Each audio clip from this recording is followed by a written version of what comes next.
So I moved to Florida in 2007, and my friend said, hey, I heard there's this independent wrestling show at the Bourbon Street nightclub. It's called American Combat Wrestling. It's really hardcore. Well, I was a fan of ECW, and I thought, well, let's check this thing out. ECW's dead. Let's see what's going on with combat wrestling. Alright, so the first thing I see is women's wrestling starts off the event, and it's a pretty good crowd. There you see Leva Bates, this female wrestler, and Betsy Ruth, this, I don't know, Babe Ruth gimmick. It's interesting, it's keeping my attention. I start talking to the crowd a little bit, and the guys say that these ladies work as stunt women at Universal. I don't know if there's any truth to that, but it makes it interesting, and I'm hooked. So what's next? Look at this. I'm sitting there, kinda in the back, over by the entrance. Big Rob Terry comes out. Holy cow, I had never seen this guy before. Later on, I talked to him in the locker room, and he was a really nice guy.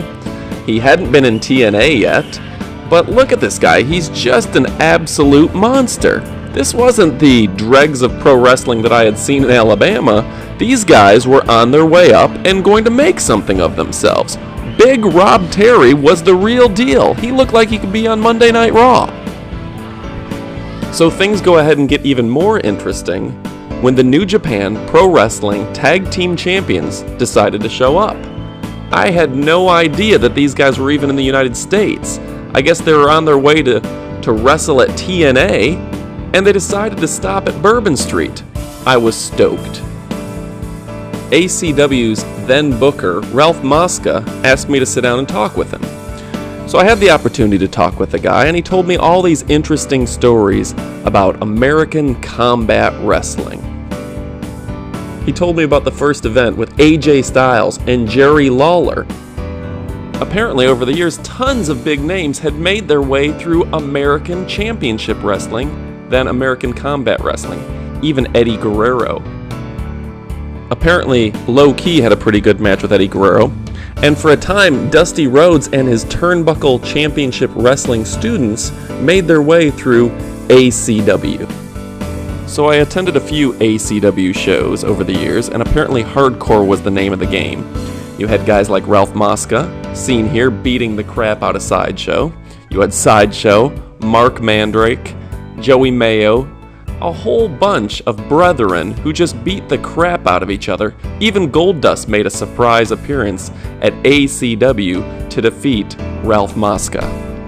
Ralph then told me about the rock and roll era. So I wasn't sure what this meant, and here's what he wrote, and I quote, "After running weekly with Bam Bam, we started to draw consistently 200 to 300 per show.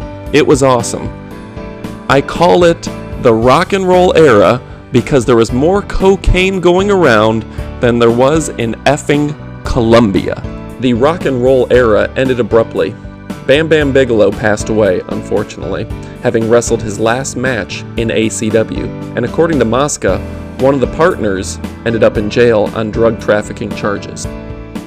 FCW then got into the picture when they offered Mosca the opportunity to promote FCW at Bourbon Street. Of course, that eventually evolved into NXT at the NXT training facility. Eventually, FCW moved out, and the guys like Sideshow and Mark Mandrake, Eric Cooper, Leva Bates, Danny Only, David Mercury were left in Bourbon Street running the ACW shows for the Bourbon Street fans. Eventually, the Bourbon Street nightclub went out of business. Most people say it was mismanaged. They had a few kitchen fires. Things just didn't go right for the nightclub. So ACW was left without a home. Pretty soon they were working in Gasoline Alley, and they had to bring in a few additional people to help fund the organization. One of the most noteworthy was Dante Brown. Dante was a good businessman with a hard work ethic, and he had the resources to help ACW grow. Unfortunately, because there was a half dozen other owners, Dante decided to branch off and create his own organization called Florida Underground Wrestling, which was a part of the NWA. As of 2014, ACW runs the occasional reunion show and a few events here and there. These are usually put together by Ralph Mosca and Dante Brown. For more information on those events, check out Wrestling911.com.